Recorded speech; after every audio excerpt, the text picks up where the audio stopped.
If you don't understand these financial terms, you're setting yourself up to lose at the game of money and building wealth. Terms like compound interest, asset allocation, net worth, credit score, and diversification can make a world of difference in your financial journey. Ignore them and you could be missing out on opportunities or falling into debt traps. Learning them and you'll be ahead of the game, making smarter financial moves. So let's dig in and discuss my top 20 essential financial literacy terms. So the first term we're going to talk about is actually two words that I always think get tied together, are assets and liabilities. And an asset, people think of it all different kinds of things, but it's actually just something of value that you own. It can be investments, it can be real estate. I don't think of things such as like cars or property, like motorhomes or boats necessarily as assets, even though if you own them free and clear, you could sell them for things like and get cash, which would be considered an asset. But I think of assets as a thing that over the long haul should become more valuable, and ideally, especially with real estate, you could own free and clear and you could earn some cash flow from it. Liabilities are basically just the debt owed on those things. So if you have a mortgage, that's a liability, or if you have a car loan or even a mortgage, things on those lines, credit card balances, those are liabilities, and some are good and some are bad. So we want to talk specifically about those in the future. The next term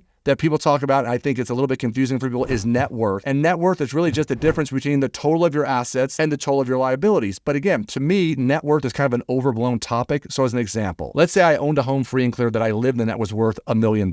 Great, I have a net worth of $1 million. Well, let's say I owned 3 rental properties and those 3 rental properties were worth the same $1 million, but they were paying me $5,000 a month in rent. Which one would you rather have? And of course, the net worth is the same, but I'm earning money off one pile of net worth and I'm not earning off of another. So just know net worth isn't the be-all, end-all number, but it is a nice number to sort of give you an idea of where you are financially. So the next term, of course, is budget. I talk about budgets all the time, and its real definition is just a financial plan that tracks your income and expenses and helps you manage your money effectively, allocated towards savings, investing, bill payment, and your financial goals. So you have to have a budget. The next term is liquidity, and liquidity is actually a really simple term. It's just how quickly can you turn an asset into cash. So obviously, cash is your most liquid asset, and things like real estate are going to be your least liquid asset because it's going to take time for you to get it on the market, sell it, have it go through a transaction, and actually turn that house or building or whatever it might be into actual cash. And of course, then there's levels of liquidity, things like stocks and ETFs and mutual funds. There's different levels on how soon you can sell those things and turn them into cash. Just know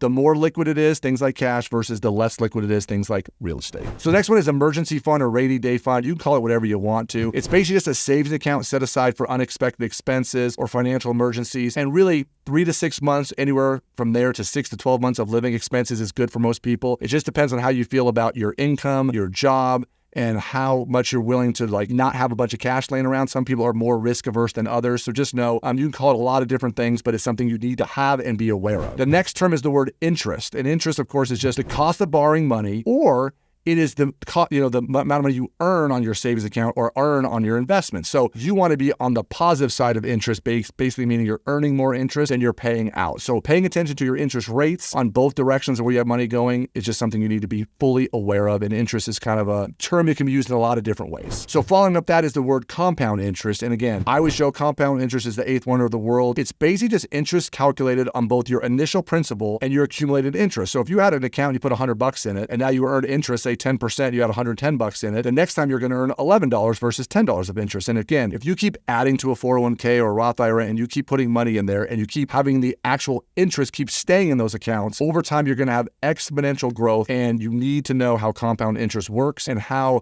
the growth of money over time, as those numbers get bigger and bigger and bigger, you'd be shocked how much interest and compound interest you'll actually earn. So credit score or FICO score, and it's just a rating system. It goes anywhere between 300 and 850. And that number really is just your credit worthiness based on your borrowing and repayment history. You only need a good credit score if you're going to plan on borrowing money. Obviously, higher scores are going to get you access to more money and lower interest rates. And that FICO score is just what it's called. It's typically the score that's most widely used by mortgage lenders, car lenders, credit card companies. But just know, if you never need to borrow money, you don't really have to worry about what your credit score is. And just know when you hear the term FICO score, it's kind of the same universal term that your credit score would be. So the next term is inflation. Of course, this is the rate at which the general level of prices and goods or services are rising. So if you had a dollar today versus you had a dollar 5 years ago, that dollar 5 years ago was more valuable because the prices of things were lower. Inflation is something you're hearing a lot on the news lately because everything's gotten more expensive. And what it does, it just makes each dollar that you just hold on to less and less valuable as that same dollar buys less and less over time. So you got to make sure that you're investing your money so that you can offset that cost of inflation. And then another term we want to talk about is amortization. And so if you are someone who owns a home or has a mortgage, you really should go to Excel and pull up a loan amortization schedule. It's the process of how you pay off your debt over time through regular payments. And of course, at the beginning on a house, payment number one is mostly interest and not a lot of principal. But if you plan an amortization schedule and it shows you at the beginning, if you pay extra on your payments, you'll see how much more quickly, like on a 30-year loan, if you just made the payment every month, you'd have 360 payments. But if each and every month you paid a little bit extra, you'd see how quickly, one, the total amount of interest over those 30 years would be a lot less. And that 30 years can easily become 25 or 20 years by paying extra at the beginning. So just go to Excel, type in loan amortization schedule, and you can play with the numbers on there.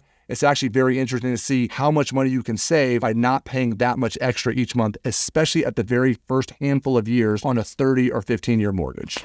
So if you want to learn more about personal finance and money management, do me a favor. Click the link in the description below. It'll give you a list of our top 11 things that you need to do to get you started on your journey to building up your financial plan.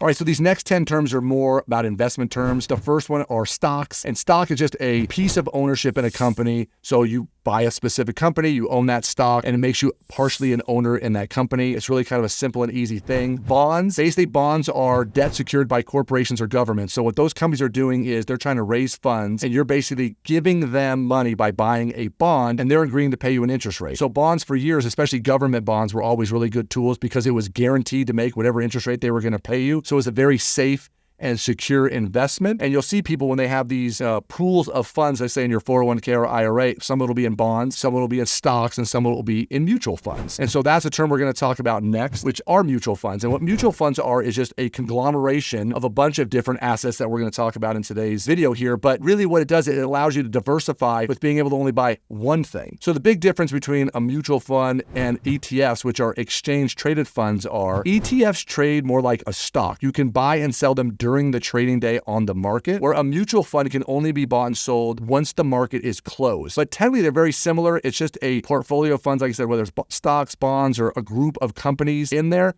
They're just traded differently. And I think over the long haul, I was talking to my buddy Ken, who invests all my money for me. You're going to see mostly ETFs. I think mutual funds are going to be something you're going to see less and less of over time, but you can still do both, and they're relatively similar. They're just traded differently. So the next two terms we're going to pull together again, which is a 401k or an IRA. And basically, your traditional 401k or IRA is a tax-advantaged retirement account. It's usually sponsored through your company, and most companies will have some sort of matching program. So as much as you might hear people talking negatively about 401k, if you put in $1 and your company's going to give you $1, you got to maximize that out. So whatever that amount of money is going to be, you're going to earn 100% on. The biggest difference between a 401k or a traditional IRA versus a Roth IRA is when you earn $1 on a 401k, you can put the whole dollar in. On a Roth IRA, you earn $1, you're going to pay tax first, and then you put in whatever your income is after. Say you earn 70 cents and you've already paid your tax. The benefit is on the back end, on your Roth IRA, all the money you've earned over the lifetime of that IRA, you don't have to pay tax on, where the 401k, you're going to pay tax on the back end. So I think it makes sense for people if you're doing a little bit of both, especially if you're in a 401k plan where they're, matching you 3, 4, 5%, that's 100% on your money. So you want to be able to do both, and they're slightly different, but they really, in the long term, operate very similarly. The next term, which we mentioned a couple times already, is diversification or asset allocation. And it's just your investment strategy that spreads investments across various assets. Like we talked about, stocks, bonds, real estate. It really depends on your risk tolerance, your financial goals, what age you are. You can always be a little more risk averse when you're in your 20s and 30s than maybe if you're in your 50s or 60s. And the goal is for the long term, it's just to try to reduce risk and maximize your potential returns over the long haul. You can also do that with the next term, which is dollar cost averaging. And so let's say you're somebody who gets paid every 2 weeks. This strategy is every 2 weeks, let's say $100 out of your paycheck just goes into your portfolio. You need to invest it, of course. And then what happens is if you're buying a mutual fund, as those funds sometimes go up, sometimes go down, you're just buying it every 2 weeks, regardless of if it went up or down. So over the long haul, you're dollar cost averaging and you're sort of limiting your overall return risk. So I like that strategy, something I've done over the years, especially when I had a more regular job when I was younger and I got paid every 2 weeks. So it's just a term you'll hear on occasion. And if it's something that you're getting paid regularly, you should be doing. So we have two more terms here at the end. We have capital gains, which is just the profits you earn from selling an asset such as stock or real estate. The cool part with real estate is if you are living in your primary residence and you're a single person, the first $250,000 worth of your gains are tax-free. And if you're a couple, the first $500,000 of your gains are tax-free. And as much as prices have gone up over the last 5 to 10 years,